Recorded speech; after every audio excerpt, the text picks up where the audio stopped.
Hey there, friends. Coming at you again with another pre-ride show interview presented by Envy. We're here on the scene in San Diego. The BWR stage is built. The tent is set. We're getting ready to launch the biggest cycling event of the season. I get to spend a few minutes with my man Tyler, better known as Vegan Cyclist. Bro, what's up? How are you? Dude, life has kind of been crazy. This year's been a lot. and this is sort of a jump off to like a whole nother round of just crazy adventures and travels. Well, back up a step. You've been on the road like 3-4 straight weeks. What have you been doing? Where you been traveling? What's going on? Yeah, so we did the Death Valley thing. I got injured, and then I took 4 weeks of just hanging out. Then after that first 4 weeks, I did like a cycling camp to rebuild myself. We went to Texas. We did Impossible Route number 2 in Virginia.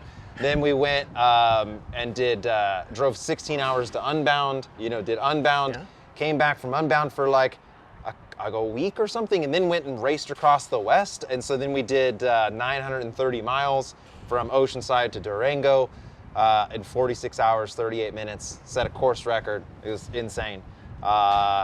Then came back and had like maybe half a week, then took my family to Disneyland. Because I've been traveling and doing all these things, but my family hasn't been. Yeah. So then I take them to Disneyland. Now we get back. I crush this Impossible Route number 2 edit. Now we're here. We do this. And then Monday we fly out to Montana.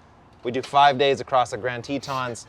Then as soon as we're done, we fly to Colorado and do Impossible Route number 4, which is like 170 miles, 30,000 feet of climbing, all gravel, all at elevation. Then we come, and that's in 1 day. Then we come back for like a couple days, and then I go to Wisconsin for Road America. The thing that sounds the most exhausting about that is the Disneyland part. That's not an easy day. The rest of that stuff you might be able to handle. I thought Disneyland was going to be vacation. I needed a vacation from that vacation. Let's talk about the race across the West. I know you're really proud of that accomplishment as well. You should be.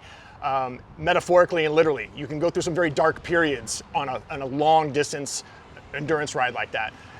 What did you have any? Was it like the road trip where the car gets a little punchy at times and people get a little testy, or was it nice smooth sailing the whole time? The crew was at each other's throats the whole time. There was, but I was just so wrecked that I just passed out as soon as I hit the van, because it was a relay. Right. So it was me and one other, and one be on the road at a time. So then we had to sort of hand off, and you just get in the van, and like we did 20-minute pulls, which sounds crazy, but it is the fastest way to go. Okay. So over 46 hours, you're switching off every 20 minutes. Now, sometimes I would take a bigger climb, or he would take a bigger descent, but for the most part, you're taking 20-minute pulls. And so it just goes by so quick. Right. It's really strange. Right. But it is your circadian rhythm. This is something I didn't expect. You feel terrible at like 1, 2, 3 in the morning. But once you would have woken up anyway, like around 7 or 8, all of a sudden your body just comes back to life, and then you start riding basically the same without any sleep. It's really strange. Congrats on that. That's really, really cool.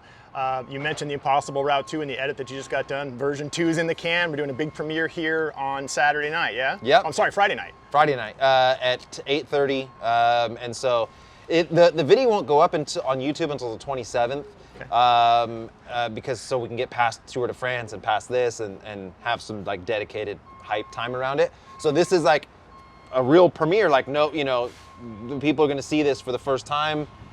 I wouldn't even say that I'm not totally done with the video. Like, I still little tweaks I want to make to it. A director's prerogative, right? Yeah. So we'll see. Any teases you want to let out on us? Is there any angry bovine or anything like that we got to deal with, like the last time we sat down together?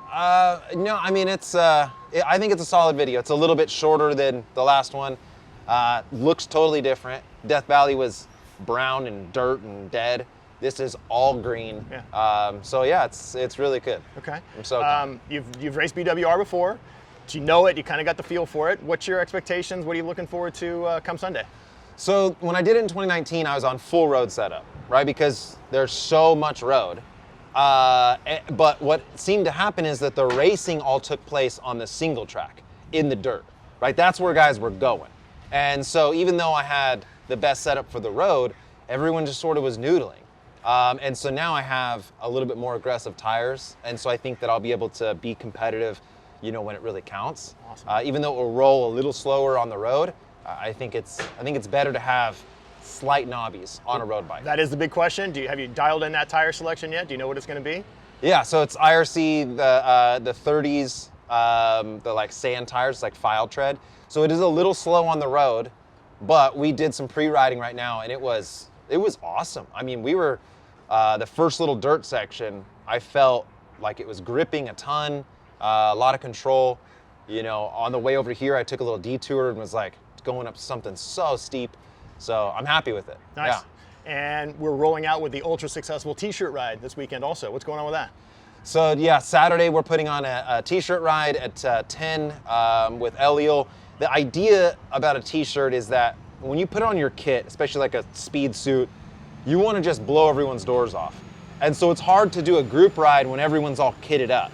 So if you throw a t-shirt on, you sort of have that, like, I'm just chilling, I'm just vibing. And so then you're not worried that you're not going that fast. So we're gonna all throw some shirts on. We're gonna take a little pre-ride of the course and have a good time. My son will be with me. Rad. Yeah, it's gonna be a good time. Remember that from a couple years ago. Your son was out there. Yeah, it was the coolest the thing. Peter Sagan Fondo was There you go. 2019, and man, it was the proudest moment of my life. Like him with the whole crew, you know? It was good.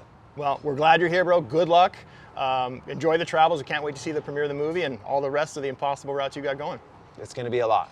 Yeah, I'm flirting with burnout at the moment, you know? Take care of yourself, man. A little downtime. Yeah. So, but, you know, we can do that October, November, December, you know, regroup and then come and hit it hard for 2022. All right, man. Good luck. Thank you. Thanks for looking into this episode of the Pre-Ride Show presented by Envy. My man Tyler Pearce, vegan cyclist, joining us. Be sure to watch all the rest of the episodes on the YouTube channel and click the little bell so you get notifications of all the new episodes that drop when they come out. Thanks for looking in.